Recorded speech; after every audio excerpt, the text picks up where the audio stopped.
अस्सलामु अलैकुम वरहमतुल्लाहि वबरकातुहू। इस्लाम के और मुसलमानों के बारे में जो माहौल पूरी दुनिया में बनाया जा रहा है, ख़ास तौर पर हमारे मुल्क में, तो ऐसे मौके पर ज़रूरत इस बात की है कि हम इस्लाम की तालीमात को आम करें ज़्यादा से ज़्यादा। लेकिन एक सवाल ये आता है कि कैसे आम करें, इस्लाम की तालीमात गैरों तक हम कैसे पहुँचाएँ, इस्लाम हम गैरों को कैसे बताएँ। क्योंकि जाहिर सी बात है, वो तो सोशल मीडिया पर और जो न्यूज़ पर और जो कुछ सोशल मीडिया के ज़रिए उनको दिखाया जाता है, उसके ज़रिए वो इस्लाम को और मुसलमानों को समझते हैं और एक माइंड में ये बना लेते हैं कि अच्छा, इस्लाम ऐसा ख़तरनाक एक दीन है और इस्लाम के मानने वाले मुसलमान इतने ख़राब होते हैं। तो एक बड़ा माहौल ख़राब चल रहा है ना, ख़ास तौर पर हमारे इंडिया का, कि मुसलमान होना और इस्लाम को मानने वाला होना, दाढ़ी टोपी, तो किस तरह से एक माहौल बना दिया गया है। तो मेरे अज़ीज़ भाइयों, मेरी बहनों, देखो, ज़रूरत इस बात की है कि हम ज़्यादा से ज़्यादा इस्लामी तालीमात पर सिर्फ़ अमल ही ना करें, अमल के साथ साथ इस्लामी तालीमात गैरों तक पहुँचाने की खूब कोशिश करें। अब कैसे वो कोशिश करनी है? देखिए, जैसे मैं बाज़ दफ़ा वीडियो बना के, है ना, सोशल मीडिया पर आप लोगों के साथ शेयर करता हूँ, बिल्कुल ऐसे ही। देखिए, हम सब लोग मदद करते हैं, हम सब लोग अच्छे काम करते हैं, लेकिन आजकल के माहौल में ज़रूरत इस बात की है कि उन कामों को ज़्यादा से ज़्यादा शो किया जाए, ख़ास तौर पर वो काम जो हम अपने गैर मुस्लिम भाइयों के साथ कर रहे हो। और शो करने का मतलब ये नहीं है कि आप उसको सोशल मीडिया पर ही डालो, बल्कि किसी के साथ अच्छाई करो तो उस अच्छाई को करने के बाद उसको बता दो कि ये काम जो हमने तुम्हारे साथ किया है वो इसलिए किया है क्योंकि हमारे पैगम्बर हज़रत मोहम्मद सल्लल्लाहु अलैहि वसल्लम ने ये करने की हमें तालीम दी है। हमारे कुरान में इसका हुक्म दिया गया है, हमारे अल्लाह ने, हमारे रसूल ने हमें इस बात का हुक्म दिया कि ऐसे काम करो। जैसे कि मैं आपको एक वाक़या सुनाता हूँ। मैं एक मरतबा फ़रीदाबाद से जो है ना, वो दिल्ली आ रहा था। तो फ़रीदाबाद से जो मैं दिल्ली आ रहा था, तो एक हमारे सिख भाई थे जो हमारे ड्राइवर थे। तो जो टैक्सी में फ़ेयर था, टैक्सी का जो अमाउंट था वो तकरीबन 700 रुपये था, लेकिन ट्रैफ़िक इतना था कि 1 घंटे का जो सफ़र था वो 2.5 घंटे में तय हुआ, तकरीबन 2 घंटे में तो तय हुआ ही, तो 1 घंटा एक्स्ट्रा लगा। तो जब मैं अपनी लोकेशन पर पहुंचा तो मैंने 700 रुपये के बजाय एक 100 का नोट और ज़्यादा बढ़ाया और मैंने उनको 800 रुपये दिए। तो वो कहने लगे, अरे भाई साहब, 800 रुपये क्यों? मैंने कहा नहीं, आप हमारे भाई हैं, आपने हमारे सफ़र को इतनी आसानी के साथ, हमारी पूरी सेफ्टी को ध्यान में रखते हुए, है ना, 1 घंटे का सफ़र था लेकिन ट्रैफ़िक की वजह से आपको तकलीफ़ हुई, तो हमारा फ़र्ज़ बनता है कि हम आपका ख्याल करें, है ना।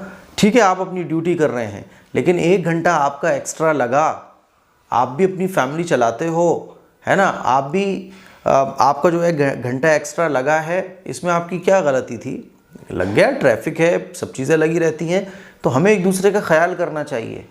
और मैंने ये कहा कि ये जो 100 रुपये मैं एक्स्ट्रा आपको दे रहा हूँ वो इसलिए दे रहा हूँ क्योंकि हमारे आखिरी पैगम्बर हज़रत मोहम्मद सल्लल्लाहु अलैहि वसल्लम की तालीम ये है, उनका हुक्म ये है, इस्लाम का हुक्म ये है कि देखो, तुम ज़मीन वालों पर रहम करो, आसमान वाला तुम पर रहम करेगा। तो मैंने कहा, ये जो मैं 100 रुपये एक्स्ट्रा आपको दे रहा हूँ इसलिए दे रहा हूँ क्योंकि ऊपर वाला मुझ पर रहम करेगा। मैं आपका ख्याल करूँगा, ऊपर वाला मेरा ख्याल करेगा, और हमें एक दूसरे का ख्याल करना भी चाहिए। मैंने कहा, हमारे नबी का आखिरी पैगम्बर हज़रत मोहम्मद साहब सल्लल्लाहु अलैहि वसल्लम का इरशाद है कि तुम अपने भाई का ख्याल करो, जब तक तुम उसका ख्याल करोगे अल्लाह तुम्हारा ख्याल करेगा। मैंने ऐसे बहुत सारी हदीसें उनको सुनाई और मैंने कहा, ये इस्लाम की तालीम है, इस वजह से मैं आपको एक्स्ट्रा दे रहा हूँ, मेरी तरफ से गिफ्ट रख लो आप। उन्होंने कहा, बहुत बहुत शुक्रिया आपका, बहुत बहुत धन्यवाद। ऐसे ही एक मरतबा टैक्सी में मैं जा रहा था, तो एक गली बहुत पतली सी थी और लोकेशन बहुत आगे थी, थोड़ी सी तकरीबन 200-300 मीटर आगे। तो मैंने उस कार वाले को बोला, मैंने कहा, भाई आप यहीं रोक दो यार, आप कहाँ परेशान हो गए आगे। तो कहने लगा, अरे भाई साहब, आजकल के टाइम में कौन समझता है? नहीं, मैंने कहा नहीं, मैं समझता हूँ, आप आगे जाओगे, परेशान होगे, मैं तो थोड़ी 2 मिनट में चलता हुआ पहुँच जाऊँगा, लेकिन आपको जो गाड़ी टर्न करना पड़ेगी, फिर भीड़ में से निकालना पड़ेगी, तो आपका आधा घंटा लगने वाला है। तो मैंने कहा, आप जाओ आगे से, कोई मसला नहीं, मुझे उतार दो। तो कहने लगा, भाई साहब बहुत बहुत धन्यवाद। मैंने कहा, धन्यवाद की ज़रूरत नहीं है। मैंने कहा, सुनो, हमारे नबी का, मैं मुसलमान हूँ और ये मैं आपके साथ इसलिए कर रहा हूँ क्योंकि हमारे नबी ने हमें हुक्म दिया है इस्लाम हमें ये हुक्म देता है कि तुम दूसरों के लिए आसानी पैदा करो, ऊपर वाला तुम्हारे लिए आसानी पैदा करेगा। तुम दूसरों को खुशियाँ दो, ऊपर वाला तुम्हें खुशियाँ देगा। तो मैंने कहा इसलिए मैं आपके साथ ऐसा कर रहा हूँ।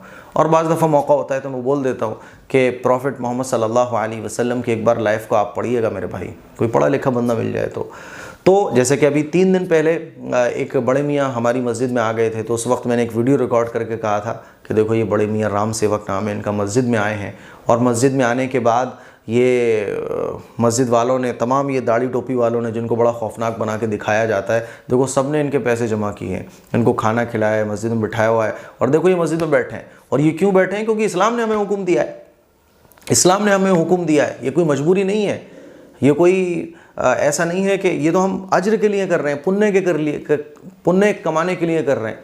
आखिरत में मरने के बाद हमारी कब्र और जन्नत हमें मिलेगी, इसलिए हम ऐसा कर रहे हैं। इंसानियत के कामों का इस्लाम ने हुक्म दिया है, ऐसा हम इसलिए कर रहे हैं। तो ये पैगाम आम करना बहुत ज़रूरी है। सोशल मीडिया पे आप काम करने वाले तो सोशल मीडिया पे आप ऐसे पैगामात को आम करें। और अगर सोशल मीडिया पे नहीं तो जैसे आप टैक्सी में कभी गए तो आपने वहाँ इस तरह की अच्छी अच्छी बातें उनको बताई और कुछ हदिये वगैरह दिए, और ये जितने भी हदिये आप दोगे 100-50 रुपये ज़्यादा, इंशाल्लाह इस पर भी अज्र मिलेगा। ऐसे ही आप सब्ज़ी वाले से गए और वो गैर मुस्लिम है तो आपने उससे कहा, उसके साथ कोई अच्छाई का मामला कर दिया।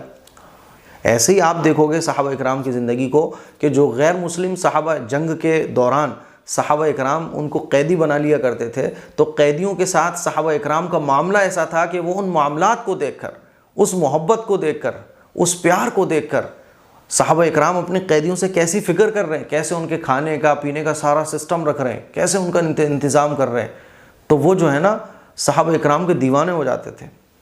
और कितने सारे ऐसे वाक़यात आप पढ़ोगे कि कैदियों ने सिर्फ सहाबा इकराम के अखलाक जो उनके लिए थे उसको देखकर इस्लाम को कबूल किया।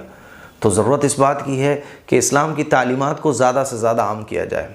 आप बिज़नेसमैन हैं, आपकी तिजारत में ईमानदारी हो, आप अगर कारोबार चला रहे हैं, आपके काम में, कारोबार में ईमानदारी हो कि गैर मुस्लिम जब आपसे टच हो तो आपकी ईमानदारी को देखकर, आपकी अमानतदारी को देखकर वो अट्रैक्ट हो जाए कि यार ये होते हैं मुसलमान। इसीलिए जहाँ इस बात पर हम फोकस कर रहे हैं कि इस्लाम पर ज़्यादा से ज़्यादा अमल किया जाए फितने फसाद के माहौल में, ऐसे ही हमें इसकी फ़िक्र करना चाहिए कि ज़्यादा से ज़्यादा इस्लामी तालीमात आम किए जाए, इस्लामी पैगामात आम किए जाएँ कि प्रॉफिट मोहम्मद सल्लल्लाहु अलैहि वसल्लम पीस बी अपॉन हिम कैसे पूरी दुनिया की इंसानों के लिए, पूरी दुनिया की इंसानियत के लिए रहमत बनाकर भेजे गए। क़यामत तक आने वाले जितने इंसान हैं सबके लिए रहमत बनाकर भेजे गए। कैसे बनाकर भेजे गए, उन तालीमात को आम किया जाए, जगह जगह पोस्टर लगाए जाएँ, कोशिश किया जाए कि ज़्यादा से ज़्यादा SMS गैर मुस्लिमों की निगाहों में आएँ। यही एक तरीक़ा है, क्योंकि इस्लाम फैला ही मुसलमानों के अमल से है। बात समझ आ रही है? तकरीरों से इतना नहीं फैला, बयानों से इतना नहीं फैला, है ना, डिबेट से इतना नहीं फैला जितना अमल से फैला है। इसीलिए हमें और आपको अपना अमल मजबूत करना पड़ेगा। अभी मैं कल ही की बात है, आगरा से वापस आ रहा था तो गाड़ी हिट हो गई एक गैर मुस्लिम भाई की गाड़ी से, हल्की सी उसकी लाइट टूट गई। तो वो कहने लगा मुझे तो पैसे चाहिए। मैंने कहा बिल्कुल भाई, हम बाई मिस्टेक, हमारे ड्राइवर से मिस्टेक हुई है तो आपको बिल्कुल देंगे। तो मैंने बोला कितने दूँ बताओ। तो वो जो हमारे गाड़ी चला रहे थे वो थोड़े से कहने लगे भाई लाइट तो बहुत छोटी सी टूटी है इनकी और ये तो सब चलता रहता है, होता रहता है। हालांकि हम बहस करते तो वो हो जाता फ्री में काम, लेकिन चूँकि लाइट टूटी है तो हमने कहा नहीं भाई आपकी लाइट टूटी, आप लो बिल्कुल, है ना। तो बेचारा एकदम कूल डाउन हो गया और हमने उसे कहा कि नहीं बिल्कुल देखो, हम ये तो हमारा फरीज़ा बनता है। फिर सारी बात होने के बाद जो भी उससे अमाउंट सेट हुआ वो देने के बाद मैंने उसे कहा, मैंने कहा फ़िरोज़ाबाद आप आइए कभी भी। वो भी ठीक ठाक बंदा था। मैंने कहा फ़िरोज़ाबाद आइए, मैंने उसे अपना तारुफ़ करवाया और मैंने कहा फ़िरोज़ाबाद आइए, हमारे घर खाना खा के जाइए। मैंने कहा आप परेशान ना हो, बिल्कुल आपको गाड़ी, आपकी लाइट हल्की सी टूट गई है, हल्की सी ठीक, लेकिन टूटी तो है, लेकिन मैंने कहा ये चलता रहता है, फिर भी हम आपको देंगे, क्योंकि जो गलती है तो उसका हर्जाना देना चाहिए, नो प्रॉब्लम।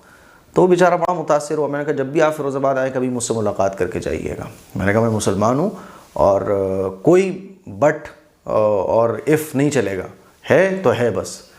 तो बड़ा मुतासिर हुआ वो। तो ये मौके होते हैं कि आप इस्लामी तालीमात को आम करें, है ना।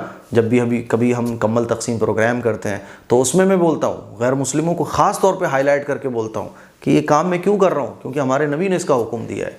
तो ये तमाम चीज़ों का ख़ुलासा ये है कि अपने अखलाक, अपनी आदतें, हम शरीयत के मुताबिक बनाएं, ताकि जब गैर मुस्लिम हमसे मुलाकात करे तो हमारे अखलाक से मुतासिर होकर ही ये कहेगा कि यार मुसलमान बड़े अच्छे होते हैं, इस्लाम ऐसा नहीं है जैसा दिखाया जा रहा है।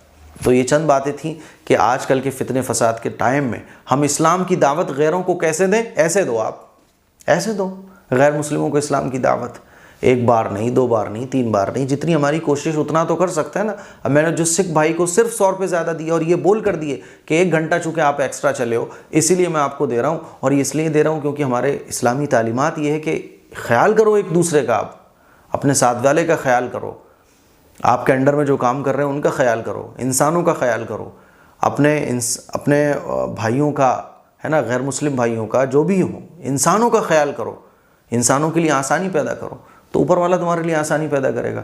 ज़िंदगी भर याद रखेगा कि नहीं रखेगा वो, कि नहीं यार एक मुसलमान ऐसा भी था। तो ज़रूरत इस बात की है। दिक्कत ये है कि हम लोग अमल से बहुत खाली हो चुके हैं। जब अमल से खाली हुए हैं तो गैर मुस्लिम समझता है कि इस्लाम बस यही है, क्योंकि वो कुरान और हदीस से नहीं समझता इस्लाम को, वो तो मुसलमानों की ज़िंदगी से इस्लाम को समझता है। तो इन तमाम बातों पर अमल करने की कोशिश कीजिएगा। अस्सलामु अलैकुम वरहमतुल्लाहि वबरकातुहू।